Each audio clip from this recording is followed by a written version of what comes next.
Buenas tardes. En primer lugar, quería agradecer al doctor Clotet y al doctor Ponzáncer la invitación a estas nuevas jornadas del post-CROI. El tema que me han encargado es el de novedades en el CROI sobre el SARS-CoV. Y he cambiado el título, una pandemia real. Como en años anteriores, siempre la primera diapositiva era revisar la actividad que teníamos en el CROI, más o menos el número de abstracts enviados, aceptados en forma de oral y póster ha sido la misma que en años previos, una cuarta parte de Europa. Y este año estaba contento porque la cantidad de pósters de hepatitis, tuberculosis y otras infecciones oportunistas y ETS era muy bajo. Y entonces el doctor Clotet y el doctor Ponzáncer me dice, ¿por qué no preparas una sesión sobre SARS? Y solo les digo que en estos últimos 3 meses hay más de 1.500 publicaciones en PubMed y me he bajado 250 PDFs, ¿no? Por tanto, el reto ha sido mayúsculo. Este es el outline de mi presentación. Comenzaremos un poco con la historia del coronavirus para luego tratar los distintos temas con el fin de que puedan llevarse una idea clara de en qué momento nos encontramos. Los coronavirus humanos son conocidos desde hace muchos años, desde el siglo pasado. De hecho, tenían una baja patogenicidad y causaban infecciones respiratorias leves. El nombre de coronavirus viene por la corona de las espículas que se ven en la microscopía electrónica de la derecha. El problema que hemos tenido en el siglo XXI es que los coronavirus han tenido una mayor patogenicidad y ha habido 2 grandes brotes epidémicos, uno el del SARS y otro el del MERS, que me gustaría comentar con un poco de más detalle. Si recuerdan, el SARS nació en China en el año 2002 y causó en 32 países de todo el mundo casi 10.000 infecciones con un 10% de mortalidad. El MERS es posterior, es 10 años posterior, del año 2012, afectó fundamentalmente a los países del Oriente Medio. Hubo unos 2.500 casos en 27 países con una letalidad altísima del 35%. Lo común de todos los coronavirus es que el reservorio natural son los murciélagos y los murciélagos a través de un mamífero intermediario, fíjense pues en el campo, en el caso de China pues era un pequeño mamífero, en el caso de Oriente Medio pues eran los dromedarios, podían infectar al ser humano. ¿Qué ha ocurrido ahora? Pues que tenemos un nuevo coronavirus, el SARS-CoV-2, de hecho, inicialmente se llamó como la enfermedad del COVID-19, que está causado por este virus, por el SARS-CoV-2, que se parece mucho más al SARS inicial que no al MERS posterior. Esta es la ciudad, Wuhan, en donde en un mercado de pescado y marisco ha nacido toda esta historia en los últimos 3 meses. Aquí pueden ver una publicación del CDC chino que está también publicada en el New England hace un par de meses, cómo fue la evolución desde Wuhan hasta afectar a toda China. Y pues con la hiperconectividad que existe hoy en todo el mundo a través de los aviones y demás, pues se ha diseminado y ha creado una auténtica pandemia. ¿Cuáles son la epidemiología actual y las claves epidemiológicas para entender esta gran diseminación? No les voy a atosigar con estadísticas. Yo habitualmente visito la página de la Johns Hopkins University, donde diariamente, minuto a minuto, te dan la situación de la epidemia en todo el mundo. Esta mañana a las 9:30 pues había más de 180.000 personas infectadas en 155 países, con una afectación también. Ahora es el segundo continente más importante es Europa, y en nuestro país hay casi 10.000 afectados. Esta epidemia ha causado globalmente más de 7.000 fallecimientos y la mortalidad global es del 4%, pero es variable dependiendo de los países. En China es de un 2,5%, pero en Italia es el doble, es del 8%. Luego podemos tratar de explicar estas diferencias. En España es del 3,5% y en Cataluña a día de hoy es del 1,3%. Es importante ver en la parte inferior derecha de la diapositiva que los casos fuera de China ya han superado los casos diagnosticados en China, donde hoy en día las nuevas infecciones son anecdóticas. ¿Cuáles son las claves de esta alta infectividad? Lo primero que en todo brote que debemos conocer es la tasa, el R0, que es la tasa de infectividad, que en el caso del SARS-CoV-2 es de 3. Recuerden que para el SARS inicial del 2002 era de 2 aproximadamente, para el MERS de 1,3 y para la gripe es de 1,3 aproximadamente. Por tanto, es una infectividad muy alta. La transmisión es de gotas persona a persona, esto es importante, y también se puede transmitir por objetos inanimados, ya que estas gotas se depositan en las superficies. Recientemente se ha sabido que la transmisión no es solo de personas sintomáticas, sino que en la fase preasintomática la transmisión es posible, y estudios recientes hablan de que probablemente el 50% de los nuevos casos, el momento de la transmisión es en la fase presintomática, y que la transmisión después de la curación también es factible. De hecho, la OMS hoy mismo indica que el aislamiento debe mantenerse 2 semanas después de la curación de estos casos. La transmisión fecal-oral parece que es improbable, pero hay casos en donde, al menos por los síntomas digestivos, esta es la forma de entrada más probable, y luego hasta ahora al menos no se ha publicado, aunque hay muy poca experiencia, la transmisión perinatal. ¿Qué características tiene el virus y qué patogenia produce? Miren, los puntos claves de la evolución del coronavirus están resumidas en esta diapositiva del profesor Baric de la Universidad de Carolina del Norte. El genoma es de 32.000 pares de bases, tiene una transcriptasa inversa con una gran capacidad de hacer copias incorrectas, de mutaciones, lo que hace que la recombinación durante episodios infectivos pueda llegar a ser las tasas de recombinación de hasta el 25%. Aquí en la derecha pueden ver la forma de corona del coronavirus con estas espículas. Pues bien, estas espículas son una glucoproteína que es muy maleable, que es muy plástica, que tolera altas tasas de mutación, también de inserción y de delecciones y de recombinación, ¿no? Lo que hace que estos coronavirus puedan adaptarse pues, evolutivamente a distintas situaciones y que hayan pasado de ser unos virus poco patógenos a ser unos virus realmente muy patógenos en el ser humano. Por el análisis filogenético, aquí pueden ver los distintos betacoronavirus.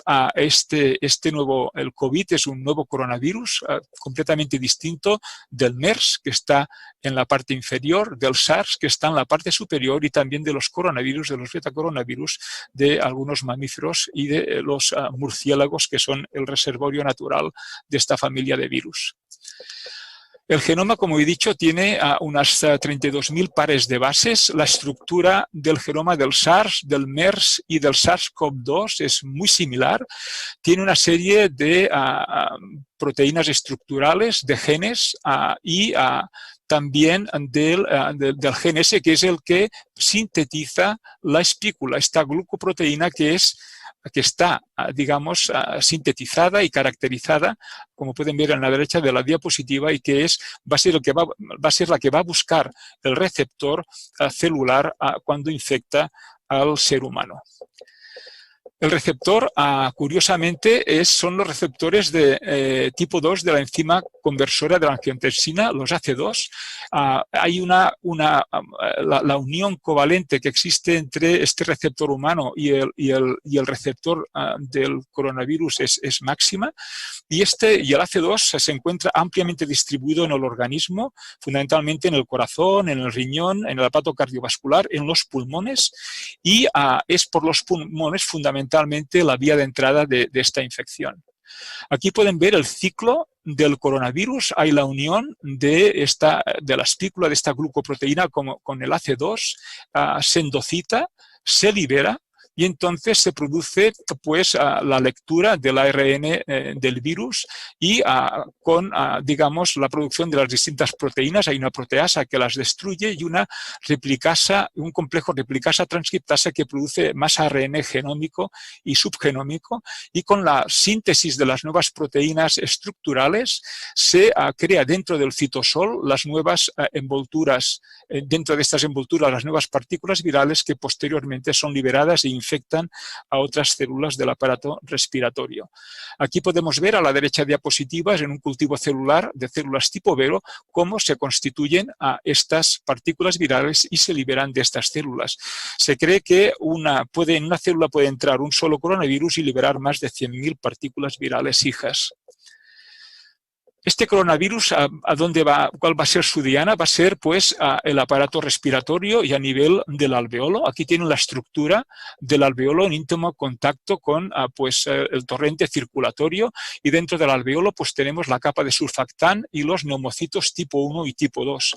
Pues bien, si entra el coronavirus, buscará los receptores AC de los neumocitos y producirá una cascada masiva de citoquinas proinflamatorias, atraerá a leucocitos polimorfonucleares, que además producirán una serie de sustancias tóxicas para el pulmón, y los macrófagos superactivados son los que van a producir todas estas citoquinas proinflamatorias que producirán un síndrome del distrés respiratorio del adulto.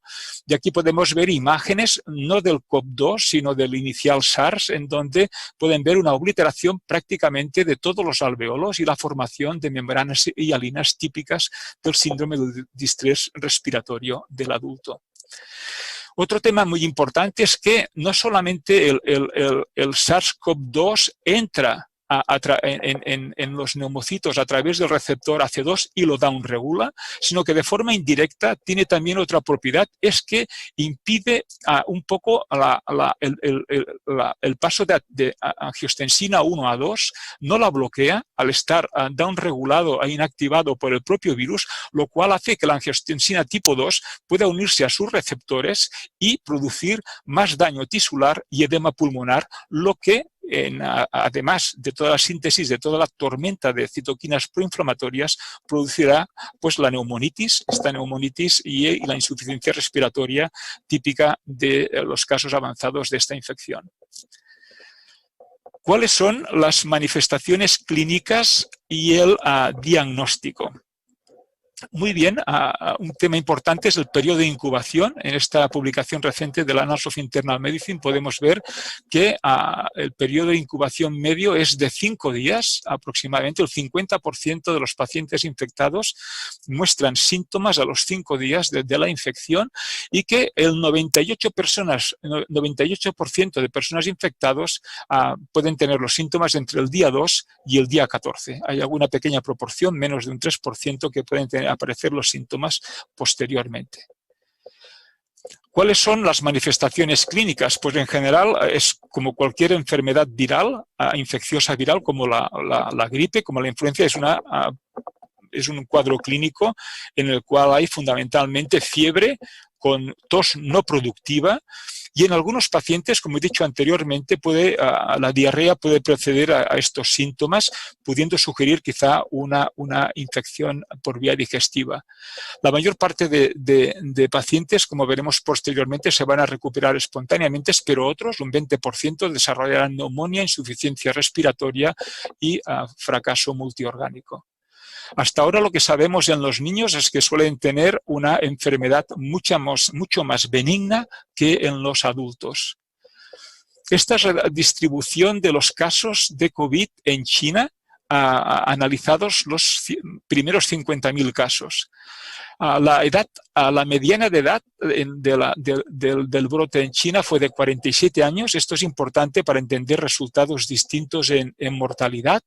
El 95% de pacientes se encontraban entre los 20 y 80 años, y la infección afectó más a hombres que mujeres, en una proporción de 6 a 4. ¿Cuáles son los síntomas que presentaban los pacientes con enfermedad leve, moderada o grave? Pueden ver que fundamentalmente los tres síntomas más importantes, indistinto del tipo de severidad de la infección, fue la fiebre, la tos seca y el cansancio. Aquí pueden ver qué comorbilidades tenían estos pacientes y la distribución de las mismas en base a si la enfermedad era leve, moderada o grave. Y un tema que llama mucho la atención es que los pacientes con enfermedad grave tenían muchas comorbilidades, tenían más hipertensión, más diabetes, más enfermedad cardiovascular y más enfermedad pulmonar, EPOC o asma, por ejemplo. Pero sorprendentemente, la mayor tasa de pacientes que se encontraban con formas graves eran los pacientes con hipertensión, y aquí puede ver, ahora es motivo de estudio, si hay algún tipo de interacción entre los IECAs, los inhibidores de los receptores de angiostensina, y la evolución de esta infección. Las sociedades internacionales, europeas y la Agencia Española del Medicamento hasta ahora no ha dado ninguna recomendación y considera que no deben hacerse cambios en el tratamiento hipertensivo de estos pacientes, pues pasando de IECA a otras familias hipotensoras. En esta diapositiva se muestran los resultados de la placa de tórax y el TAC. Los responsables sanitarios chinos fundamentalmente han hecho TACs, mucho más TACs que placas de tórax. Pueden ver que la placa de tórax es anormal en un 60% de pacientes, mientras que el TAC mucho más sensible en casi un 90% de los casos, y lo típico es ver un patrón en vidrio deslustrado y en algunos casos pues un patrón parcheado en la mayor parte de estos pacientes. Un patrón intersticial puro fue poco frecuente. Aquí pueden ver también las complicaciones más frecuentes del brote en China.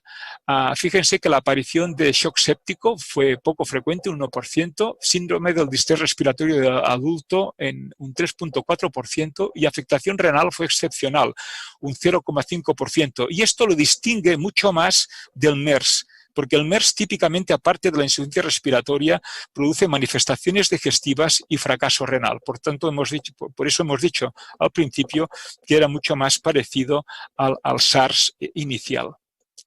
Importante que cuando el diagnóstico de la neumonía se realizaba en el momento del diagnóstico o muy pronto, 3 días después del inicio de los síntomas.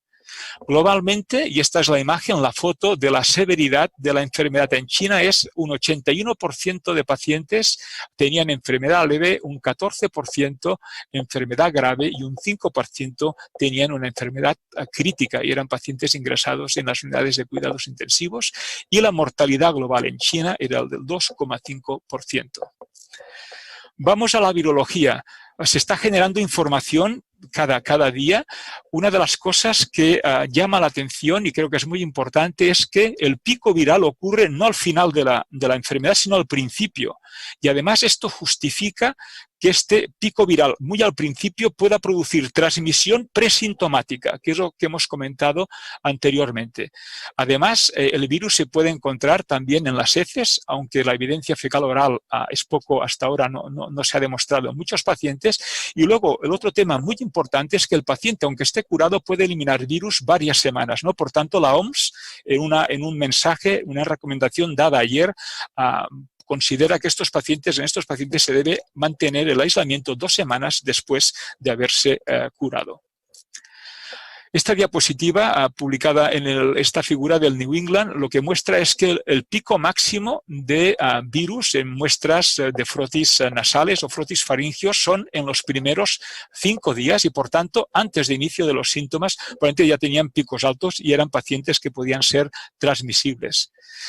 El otro tema importante es que podemos encontrar el virus en todas las muestras respiratorias, también en la sangre. Lo que es excepcional es que se encuentre en la orina y donde tenemos unos niveles más elevados de viremia. Aquí podemos ver los ciclos, ¿no? A menos ciclos más viremia, a más ciclos menos viremia, y este es el límite de sensibilidad del método. Son fundamentalmente en los frotis nasales y en los frotis faringios.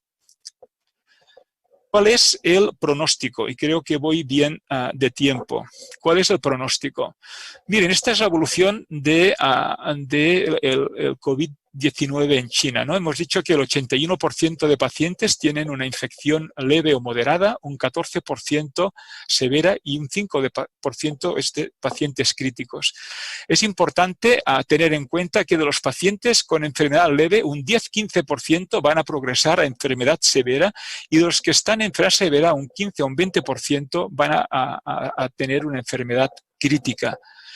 La recuperación será del 26% y el fallecimiento en este estudio fue del 4%, teniendo en cuenta que de los pacientes que están en UCI, la mortalidad aproximadamente es del 50%. Y todo esto ocurre en muy pocos días, en 2 semanas, desde el inicio de los síntomas. Esta diapositiva también es muy importante. Aquí pueden ver las tasas de mortalidad por décadas de la vida. Pueden fijarse que antes de los 50 años la mortalidad es muy baja, es prácticamente nula, pero la mortalidad aumenta de una forma notable a partir de los 50 años. Cada década se dobla. Es decir, en los 50 la mortalidad es del 2%, en los 60 del 4%, en los 70 del 8% y en los 80 del 16%. Y esto puede explicar las distintas tasas de mortalidad que les he explicado al principio. La mortalidad en Italia actualmente es del global, es del 8%. Similar a del SARS inicial, pero la edad media de los pacientes con COVID-19 en Italia es de 61 años, mientras que la edad media, como les he dicho anteriormente, de la cohorte china era de 50 años, lo que puede explicar que en China la mortalidad sea de entre un 2 y un 4% y en Italia más elevada de un 8%. Otro tema muy importante y que deberá aclararse más en el futuro son los factores pronósticos de muerte, al menos a nivel hospitalario. Aquí pueden ver en esta publicación del Lancet de la semana pasada la evolución de los pacientes que sobrevivieron o no sobrevivieron en un hospital, en una institución hospitalaria china.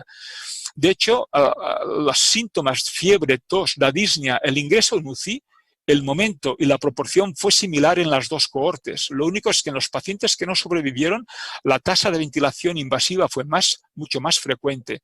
Pero pueden ver además que la tasa de viremia fue muy similar en los dos grupos. ¿Qué nos puede permitir a conocer si un paciente va a caer en el grupo de pacientes que va a sobrevivir o en el grupo de pacientes que va a tener un desenlace fatal? Hay muy pocos estudios. El primero que ha tratado de analizar este tema es el que se ha publicado la semana pasada y las 3 variables más importantes que encontraron estos investigadores fueron la edad, y esto ya hemos visto que es clave, el índice de SOFA, y luego unos niveles de D-dímero por encima de 1 microgramo por mililitro. Son las 3 variables que independientemente se acompañaron, en los pacientes que las cumplían se acompañaron de un pronóstico. Luego pueden ver también en estas gráficas la evolución de distintos marcadores de laboratorio y cómo en los pacientes que sobreviven y no sobreviven hay curvas divergentes. La significativa es la del D-dímero, que es la superior de la izquierda, pero podemos ver cómo hay curvas divergentes en IL-6, en ferritina, en troponina ultrasensible y también en los niveles de LDH, ¿no? Que la gente que va mal tiene niveles mucho más elevados. Y eso hace, por ejemplo, que en los pacientes VIH que debuten pacientes avanzados con neumonía por neumocistis, en periodo de brote de coronavirus, no sabremos, las LDH no nos ayudarán a diferenciar si el patrón que veremos en vídeos asustados por el PCP o es por el COVID-19. ¿Qué podemos decir del tratamiento y de la prevención? Bueno, tienen que estar atentos. Esto es hace un par de semanas, más de 250 ensayos clínicos en marcha si uno va al registro de la OMS. Lo que me gustaría repasar en los próximos 10 minutos que tengo aproximadamente es qué potenciales dianas tenemos hasta ahora. No sabemos si los AC2, los inhibidores del AC2 pueden tener un papel terapéutico o no. Es un campo que tiene que ser de investigación. La cloroquina puede actuar en la endocitosis y en la exocitosis de las partículas virales. Los inhibidores de la proteasa pueden inhibir la proteasa del coronavirus y, por tanto, que esa poliproteína no se fragmente. Tenemos el remdesivir, que actuará inhibiendo la transcriptasa inversa, y luego tienen también actividad en distintos niveles la ribavirina y el interferón beta. y queda el campo de los anticuerpos neutralizantes que está ahora en vías de investigación y que el grupo de IRSI Caixa pues tiene un IMI para poder trabajar en este tema. La otra cosa que es importante es que podemos combinar varios de estos medicamentos porque las dianas son distintas y no competiremos y por tanto lo que es de esperar es sinergia. Con respecto a la hidroxicloroquina, ya hemos dicho que inhibe la entrada y salida del virus y tiene dos potenciales beneficios. Uno, antiviral, y de hecho la hidroxicloroquina es mucho más activa que la cloroquina. Y dos, la hidroxicloroquina clásicamente tiene propiedades antiinflamatorias y reduce la secreción de citoquinas proinflamatorias por parte de los macrófagos. Y esto sería muy importante para el síndrome del distrés respiratorio del adulto.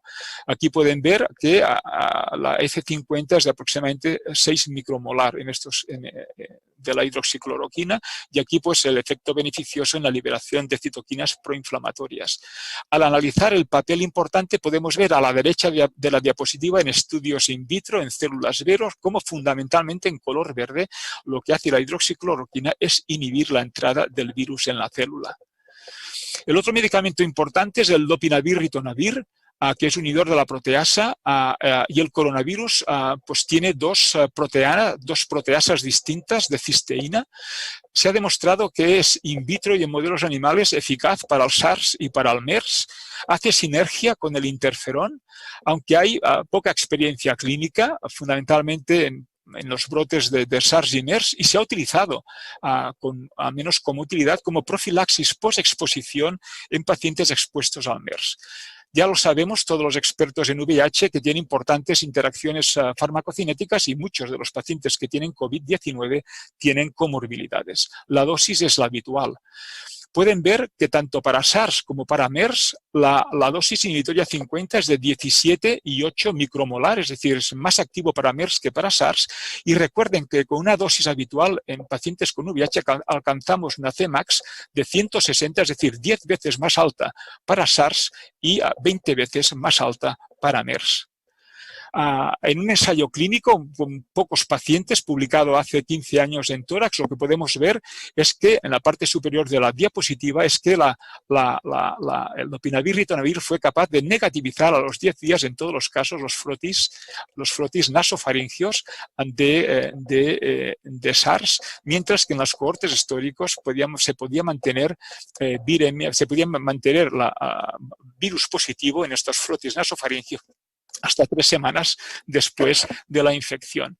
Una pregunta que podemos nosotros fácilmente plantearnos es si este efecto del lopinavir-ritonavir, que se estudió porque es lo que es el antirretroviral que había hace 15 años, puede ser esta actividad cruzada a todos los inhibidores de la proteasa, y de hecho hay una tendencia de poder utilizar fármacos mejores, ¿no?, como es darunavir-ritonavir, pero ayer mismo Janssen lanzó un warning diciendo que darunavir-covicistat probablemente es una mala droga para tratar los coronavirus.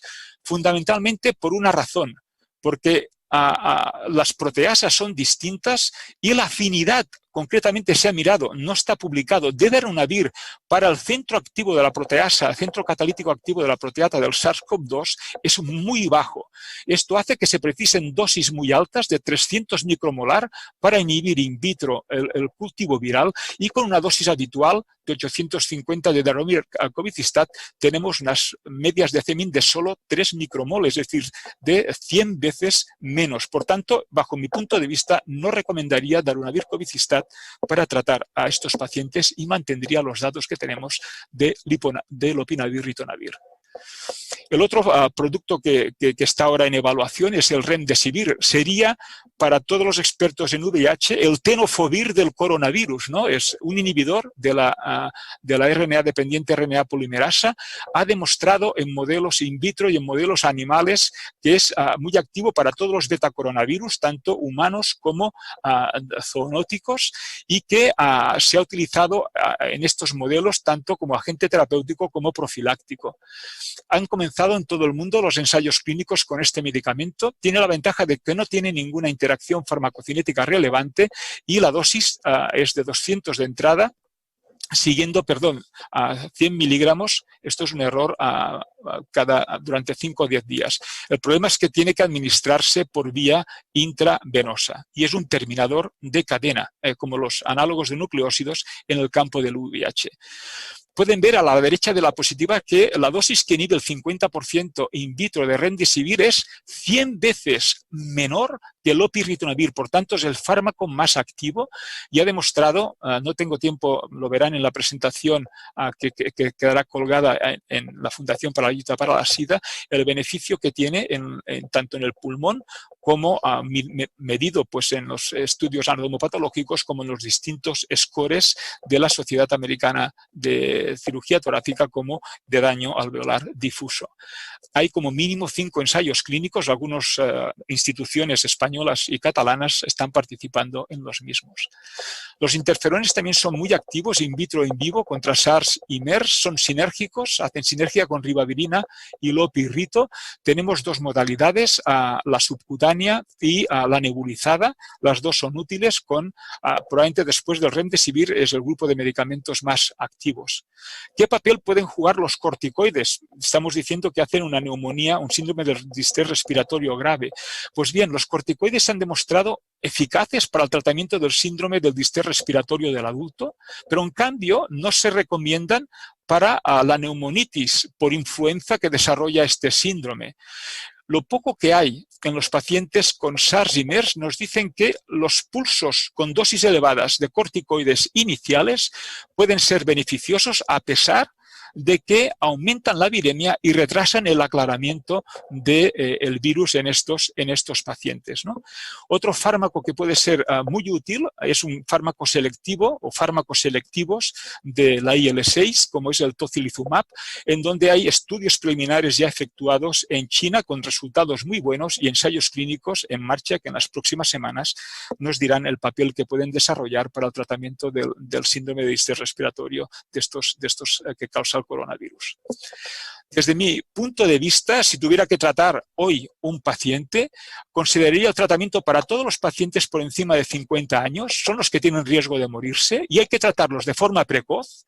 Hemos dicho que la viremia es elevada los primeros días y antes de los síntomas y dura, con varias combinaciones de antirretrovirales con dianas distintas. Casi es decir, lo mismo que decía David Ho para el VIH, ¿no? Y por tanto, yo sugeriría dar Remdesivir, hidroxicloroquina y lopirrito con o sin interferón. Y luego, evidentemente, si los pacientes tienen un síndrome de distrés respiratorio, pues dar bolus de corticoides o tocilizumab. En el campo de la prevención, y creo que me voy un poco retrasado, quedan pocas diapositivas, ya conocemos lo que debemos hacer a nivel personal. Podría ser muy interesante, como se ha hecho en el MERS, hacer la prevención antiviral de los contactos, y aquí jugará un papel importante la hidroxicloroquina y el lopirrito, que son por vía oral y tenemos mucha experiencia con ambos. Y a nivel poblacional, pues lo que hay que hacer, pues ya lo sabemos, son las medidas que han tomado China y la mayor parte de países para mitigar el número total de casos, hacer que el número de casos, digamos, sea asumible por el sistema sanitario, ¿no? Y esto es lo que han hecho las autoridades chinas y es lo que acabamos de hacer en España. De hecho, esta es la página web del periódico. Podría ser cualquier otro periódico en donde este fin de semana pues, el gobierno cerró España para evitar el aumento de los contagios. En la población con VIH podríamos decir, para que no tengan este contacto y vengan al hospital, que deben tener medicación para 3 meses como mínimo, hasta que pase todo esto, ya lo tienen. Hay que recomendar que estén actualizados de la vacuna pues, para la gripe y el neumococo, que si estos pacientes están infectados o tienen que hacer cuarentena, pues el control que se haga por telemedicina y pues todo su digamos, contacto social será remoto por internet. Vacunas, esta es una diapo de Anthony Fauci, se han ido acortando los plazos y Anthony Fauci se mojó en el CROI y dijo que en 2 meses tendríamos el primer prototipo que enseñaríamos en humanos y de hecho el NIH ha comenzado ayer a enseñar un primer prototipo de inmunogenicidad y seguridad y sabemos que hay más de 30 organizaciones internacionalmente que están buscando candidatos para este coronavirus. Y nada, para acabar, unos mensajes. Estamos delante de una pandemia de retos colosales. este coronavirus tiene una alta infectividad. Es verdad que causa una infección leve o moderada en la mayor parte de pacientes, pero hasta un 20% de estos pacientes pueden desarrollar una infección grave que requiera un ingreso en UCI y el 50% de estos enfermos morirán, ¿no? Y que la edad hasta ahora es el factor de riesgo más importante. Creo que hay que tratarlos de forma precoz y con varios fármacos y la gran esperanza es el remdesivir. Hay muchos ensayos clínicos que nos dirán cuál será el mejor régimen antiviral para el coronavirus. Las medidas para evitar nuevos contactos a nivel personal y a nivel poblacional están bien definidas y los programas de vacuna han comenzado. Y para acabar, dar las gracias fundamentalmente al doctor Brooks, a Tony Fauci y a Tim Sheenan. Con ellos he tenido contacto por WhatsApp y telefónico para acabar de preparar esta presentación y sin su ayuda esto no hubiera sido posible. También al profesor Barik, a Gemma Mora por todo el soporte informático, a Sun Moreno, Cristina Sierra y al director de los CDC chinos por proporcionarme algunas de las diapositivas que he querido compartir con ustedes. Muchas gracias por su atención.